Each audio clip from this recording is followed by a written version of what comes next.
Greetings and welcome to this edition of Positronic. I'm Barry P. Cook. I'm here to talk to you about the latest episode of Superman and Lois. It was called Of Sound Mind.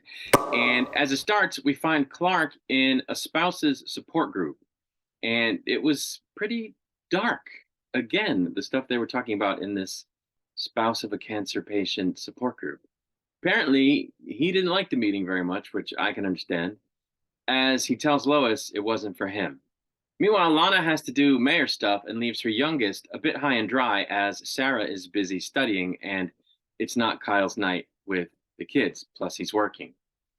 At an interview that Lana goes to with Chrissy has to hide her relationship with Kyle from her.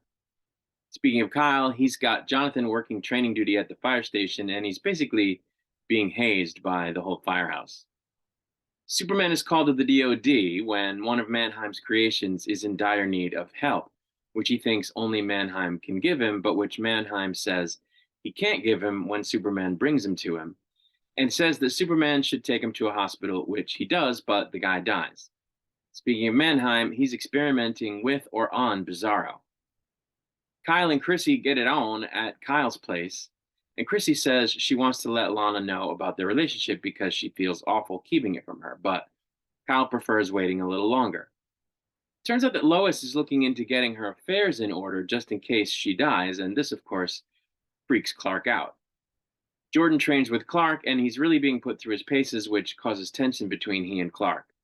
Lois has lunch with one of her fellow cancer patients, who is also one of the ladies that Clark was talking to in the last episode, and they discuss Mannheim. Jonathan goes to study with Sarah, and I'm concerned that they're going to do a thing where he gets with her, and that'll be a mess. But he has a current girlfriend, right? Is that right? Anyway, when Sarah's sister goes off to get something to eat without supervision and seems to be taking longer than normal, Lana goes looking for her and in the process ends up figuring out that Kyle and Chrissy are seeing each other.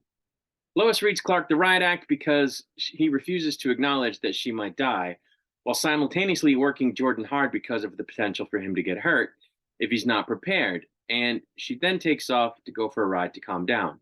Jonathan and Sarah find Sophie in like a park after panicking that she was lost, but she doesn't want to talk to Sarah, so she talks with Jonathan, who does a good job of relating to her despite their age difference and seems to help her, after which Kyle tells him that things are probably going to improve for him around the station. Clark seems to hear Lois calling for his help, so he flies to where the sound of the voice is coming from, but it turns out to be onomatopoeia pretending to be Lois, and she attacks Superman with like sonic waves or sound waves or something, and then some soldiers show up and hit him with kryptonite beams, against which he's somehow able to kind of fight back. But when Lois returns home safe and sound, she and Jordan realize that something's up. So Lois tells Jordan he has to go save Superman, even though Superman had told him he wasn't ready to do the whole hero thing. He flies to Superman's location and manages to take out the guys with the guns, which allows Superman to recover and take out onomatopoeia, but not before Jordan takes a hit from one of the guns. It turns out, though, that kryptonite doesn't affect him the same way that it affects Superman. Clark and Lois talk, and he admits that the reason he was so focused on keeping Jordan safe was because he knows that for the first time in his life, he can't keep Lois safe. Lana, Sophie, and Sarah hang out and bond over video games. Chrissy and Kyle have a conversation about the situation they're in, and Kyle realizes they probably should stop sneaking around and be more public, and I hate to admit it, but they are super cute as a couple. Clark goes back to group and talks about how hearing one of the other spouses' stories scared him in a way that he's never been scared before. And then before the episode ends, we learn that onomatopoeia is Lois's cancer patient friend that she went to lunch with. And that's where the episode ended. So, this show continues to be a great family drama, a great small town drama. All the characters are likable, even with their foibles, even when they screw up. And the stuff they're going through is very relatable. Not so much the super stuff, but shades of it. The effect that super stuff is having on people's lives is relatable. And, there was some action in this episode. So it was good. I continue to love the characters. It's just a good show, and there's not a lot more to say about it. I find the cancer stuff a little heavy, a little dark. I'm not loving it, and there's some speculation that Lois actually is going to die, and that it's going to set off the injustice storyline.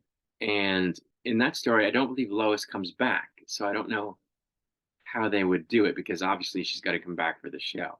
So I don't know. I kind of hope they don't do that. I don't really want to see evil Superman, on TV. I don't want to see the Tyler Hoechlin Superman go bad. That would bother me. But I don't know. We'll have to see if that actually happens. And like I said, I hope they don't do a thing with Jonathan and Sarah. That would, oh man, that would suck. So, because I want to see Jordan and Sarah get back together. But anyway, that's really it. There's not, just not a lot to say about this show except it's good.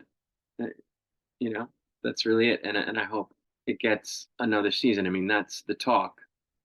So I hope that pans out, and I hope it's not the last season because it's a good show. But anyway, I'm gonna get out of here. I'll be back with more content soon. Until I return, I wish you peace and long life.